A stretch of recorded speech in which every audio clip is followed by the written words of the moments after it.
Welcome to today's episode of the Rutledge Perspective. Today we're going to talk about showing up authentically, what that means, and how you might modify behavior depending on the situation that you're in. Many of us have heard that statement, you do you. And sometimes that statement comes across as, that's awesome, you do you. And sometimes it comes across as, well, I probably wouldn't do that if I were you, but you do you. And we know the difference between those two statements. And that's what is important as you are going through your professional and even your personal life with interpersonal relationships.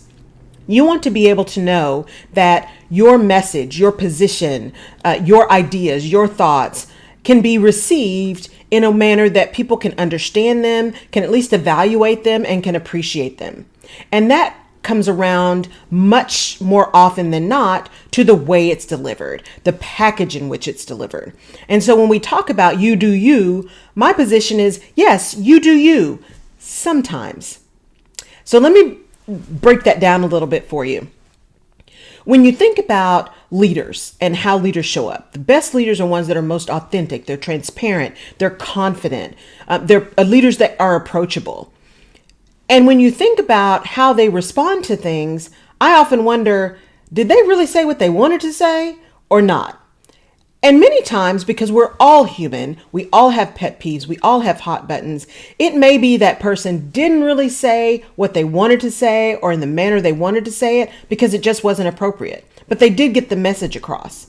For example, if a leader hears or a comment or sees a behavior that is inappropriate, the way they address that in a professional setting or with a colleague may be much more precise, much more pointed, much more calculated than if they witnessed the same behavior or heard the same comment in a situation that was much more informal with friends or family.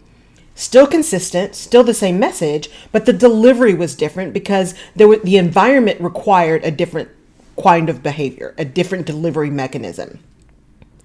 When you are interacting with people and you're thinking about what you need to say and how things need to be done, this idea of being authentic yet morphing your message or using the right words to ensure delivery and receipt of what you're trying to say is a critical piece of your continued success and your growth in whether it's an organization, whether it's a committee, whether it's a company. All of those are dependent upon interpersonal relationships and ability to communicate. Now, I mentioned situational awareness earlier, and I'm using that in the broadest sense of the term, understanding who's around, what people do, how they get work done, who speaks the most, who speaks the least, how people interact with that, truly understanding your environment so that when you feel like it's time to just get in where you fit in, you can do that.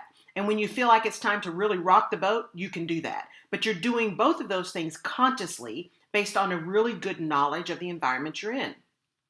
The other important piece of that situational awareness is really starting to have bright lines for you, and only you can draw these bright lines around what are the things that you may be frustrated by, but you can tolerate, and what are the things that really are non-negotiable for you, and therefore you need to make a decision. Those non-negotiable things that make you so frustrated and so out of who you are and how you normally operate that it just becomes completely incongruent with your core value system. When that happens, that can lead to greater levels of stress, greater levels of frustration, even anger, and your interaction with people can then be put in a box of this is someone who is unable to control their emotions. They're not professionally mature. They don't listen. Those kind of things that really aren't intentional and not you doing you, but are an outcome of this fundamental disconnect between your environment and who you are. Let me unpack those last points a little bit. Until you have your own thing, there's always going to be something that's a little frustrating. It's not quite how you would do it or the way you would want it to be or placed where you would want it. So if you think about those pieces that are just irritations, frustrations, a simple example of that is something like a dress code.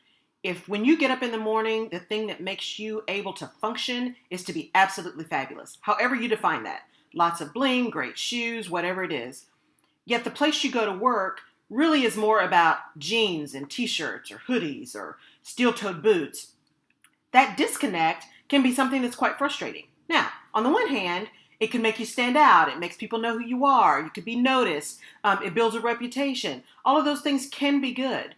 On the other hand, if this is who you are, but you've got to be able to be really informal, steel-toed boots, jeans, hoodie, in order to complete pieces of your job, and that's just not something you really like to do, that level of frustration could potentially build up, but is it a deal breaker?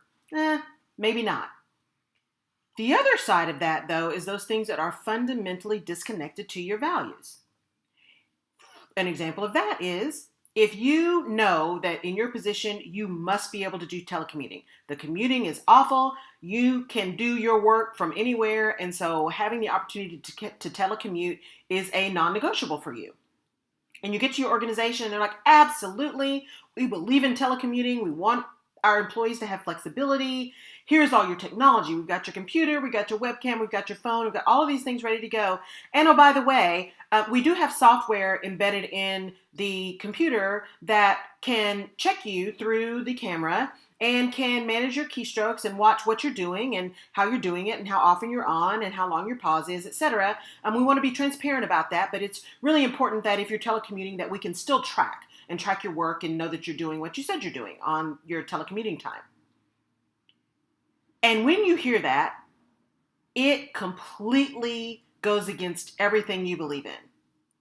It tells you that the organization doesn't trust its employees. It tells you that it's not really bought into flexibility. It's just trying to put a good face forward so that people will believe it. That is something that for you is just not tenable. And that means you now have a different decision to make, because if you do you in that situation where there's a complete disconnect, your ability to maintain a level of decorum, your ability to be calm, your ability to respond professionally when all of a sudden you see someone pop up and IM on your computer because they've been watching you through your camera, is probably not going to be at the level of professional maturity, the level of clarity that you normally would do, because it is a gentle reminder or a very pointed reminder that they are doing something that just does not line up with who you are. And you do you becomes you doing you when you are overly angry, highly frustrated, and just quite put out.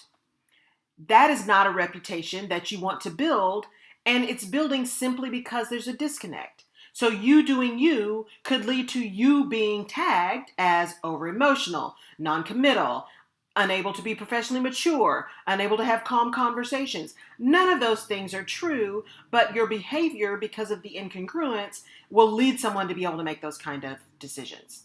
So, bottom line, it really is important that you understand you do what you got to do until you can do what you want to do. And often that will mean being situationally aware so that you can modify behavior, still remain authentic, but ensure that your message or your point or your details are heard and accepted and understood. You need to know your non-negotiables. What are those things that are just frustrating, but what are those things that simply will not work, and that means you will walk away if some other arrangement cannot be made? And be okay with those. If they are truly non-negotiable for you, there is always another choice, another venue, another location that might work better for you and those things that are important to you. And finally, really know what you want. And be brave enough to demand that you have it, and fearless enough to go after it. Because it's there. We all have choices, and we all can take those choices and do us in the way that makes sense for our environment.